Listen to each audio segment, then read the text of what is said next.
Genghis Khan's daughters, the secret influence of the Mongol Empire. History remembers the thunder of hooves, the burned cities, the trembling kings, and the name Genghis Khan, which still echoes like a storm across centuries. But hidden behind that storm, woven into the silk of every conquest, rode not just generals and warriors, but daughters. They held no official titles in the histories written by men, yet they shaped alliances, dictated trade, and governed stretches of land vaster than most kingdoms. These women were not just daughters of Genghis Khan. They were his secret weapon, the strategist's bloodline. Temujin, who would become Genghis Khan, learned early that loyalty wasn't always forged in blood, but sometimes it had to be bought with it. As he conquered tribe after tribe on the Mongolian steppes, he realized something critical. Men brought chaos. They jostled for power, ambition bleeding into betrayal. But his daughters, they were his eyes, his voice, his command, in silk robes with iron wills. Genghis had many sons and grandsons destined for battlefield glory, but he entrusted entire regions of the empire to his daughters. Men make war, he is said to have told them, but it is women who keep what we take. Of his daughters, 4 rose as titanic figures often lost to mainstream history. Alakai Beki, the diplomat governor, married off to a powerful Ongud noble, she didn't fade into the shadows. Instead, she became governor of a vast territory in northern China, and not just in name. She managed taxation, settled disputes, quelled rebellions. When the Chinese scribes wrote to the Mongols, they addressed her directly. She ruled not beside her husband, but above him. Her court became a hub of information and intelligence, effectively a Mongol spy nexus wrapped in Confucian protocol. Al-Altun, the desert gatekeeper, married into the Karluks in Turkestan, she oversaw the Silk Road's lifeline. Through her governance, Mongol caravans were protected, tolls were collected, and traitors were rooted out.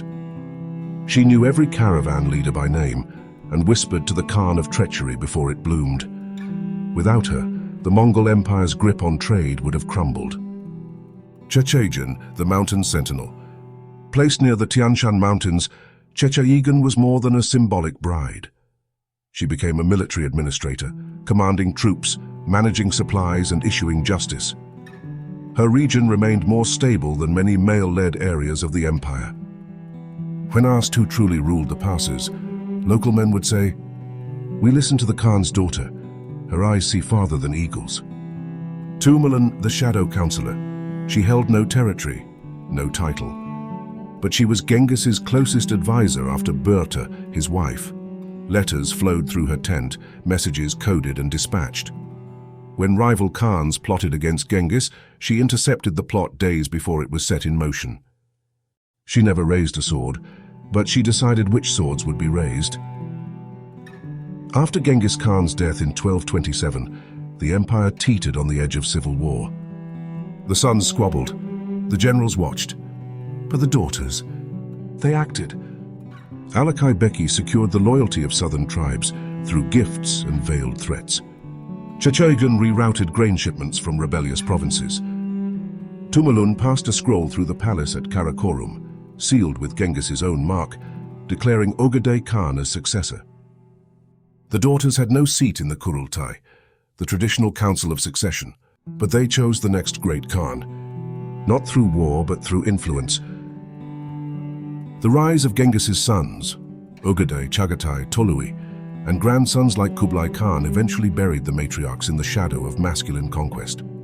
Later, Mongol historians, under the Confucian-influenced Yuan dynasty, rewrote the tales.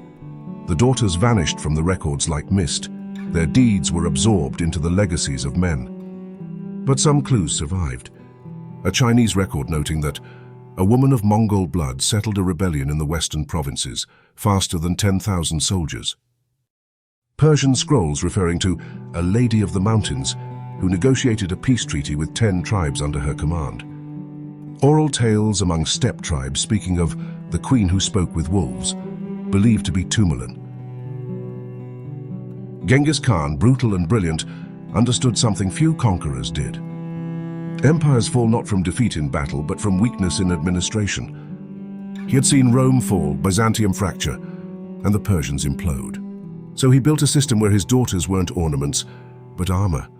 Their marriages weren't submission, they were strategic deployments.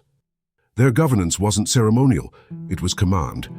And though their names were later erased from stone, their fingerprints remained on every decision, every coin, every grain root of the Mongol Empire. They were not just daughters. They were the foundation beneath the saddle.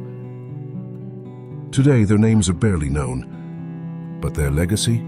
It breathes in the maps Genghis drew in blood and fire.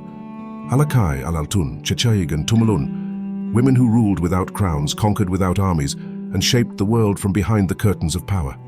Their story isn't lost. It's just been waiting for someone to ask the right question. Who really held the reins of empire? The sons took the glory, the generals took the gold, but it was the daughters who kept the empire alive. The hidden scrolls of Karakoram,